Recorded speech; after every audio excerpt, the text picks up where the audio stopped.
Hey, what's up, you guys? This is WD3, and this is your Hill Report Daily Marketing Tips. Well, today's a great Monday. If you love what you do, Mondays are great. Mondays are profitable.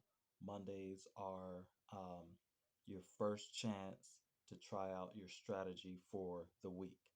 Um, but what I want to talk to you guys about today is an attitude that a lot of people have because of the anxiety, because of the fear, because of the um, not wanting to be rejected. A lot of people put in their minds that they hate selling. Now, anything that you're certified that you actually get a license or you get a certification or if you own a business, you have to sell. Now, if if you don't like selling, if you're not good at selling, a lot of times that's why, especially in firms like insurance firms or real estate and things like that, you really need to have good salesmen in order to close the deal. Um, that's very important and it's always overlooked. It's often overlooked.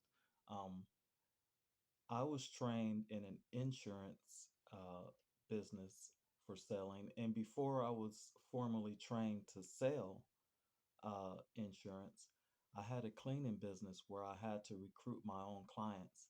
Now, one of the mitigators for not being able to sell or not being good at sales is have a nice, attractive advertisement somewhere.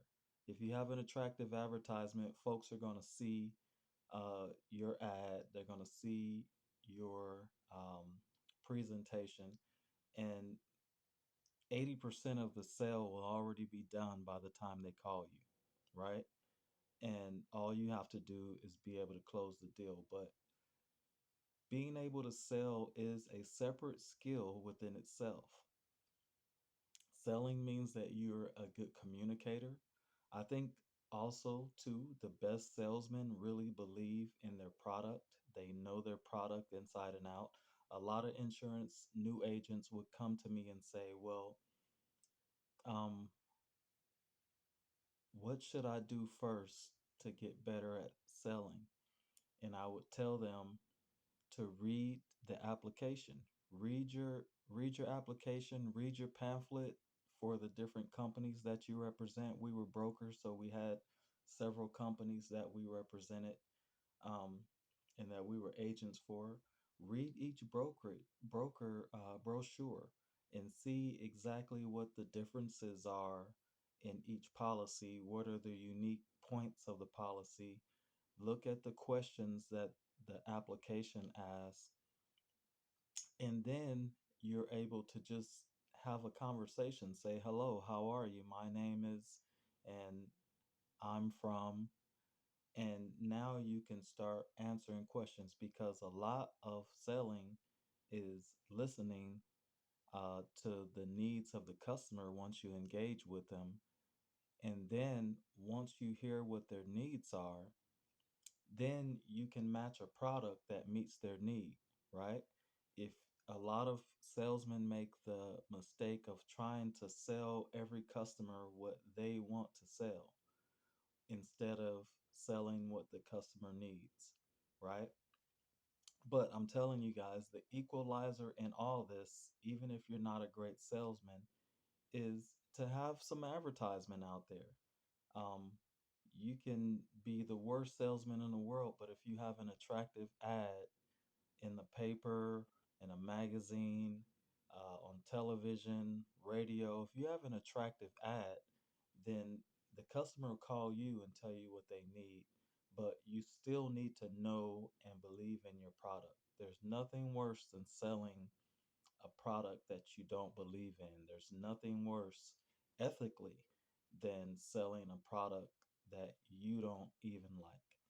Um, so you definitely want to be familiar with your product that you're selling.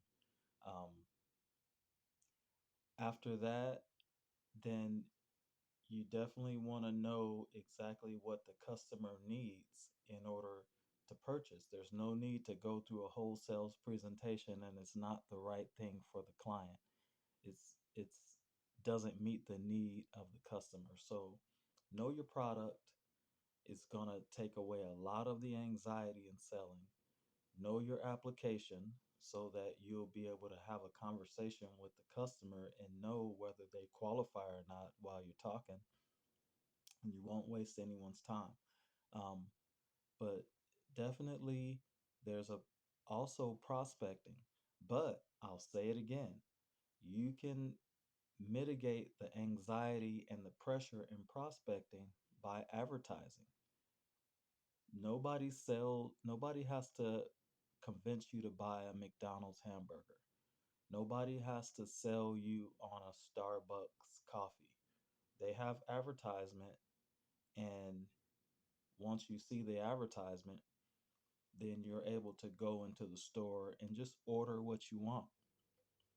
I think a lot of businesses don't have that luxury to be able to, especially in insurance. A lot of people think that they don't need certain insurance products when in actuality they really do. But you have to be able to explain to them how why they need this product. What are the consequences for not having them if situations arise, right? So in life insurance, you would need to know how much it costs to actually bury someone in your local area. Um, that way you can say, hey, at least get this much insurance so you're not coming up with this amount of money at one time. If you're selling warranties for a car, know how much the different repairs cost so that you can say, hey, are you going to be able to come up with this amount of money? You need your vehicle. Are you going to be able to come up with this amount of money if your vehicle breaks down? Um, so these are different finer points that will make it easier and more listening and meeting the customer need than selling something that doesn't meet their need. A lot of times, if you sell a customer something that doesn't meet their need, they're going to bring it back, right? Because you were so good at selling, you engaged them so much, but it wasn't anything that met their need, and you end up getting a chargeback or a return. And a lot of times, returns are pretty damaging to salesmen because you're all amped up, you're all pumped up that you got that sale, but now you got yourself a return. And in a lot of industries, the salesman's on the hook for that. So we don't need that. Just listen is one of the main things. Know your product is another thing, and match that product to the customer's need. You'll be able to have a conversation and figure that out. You know, also, last point, advertise, marketing, it mitigates the need to do a lot of selling because then the customer will come to you and tell you what they need, and 80% of the job is already done. So if you're already advertising, if you're already marketing, you are definitely taking away a lot of the anxiety in selling. Um, and that's a good thing. If you don't advertise and you have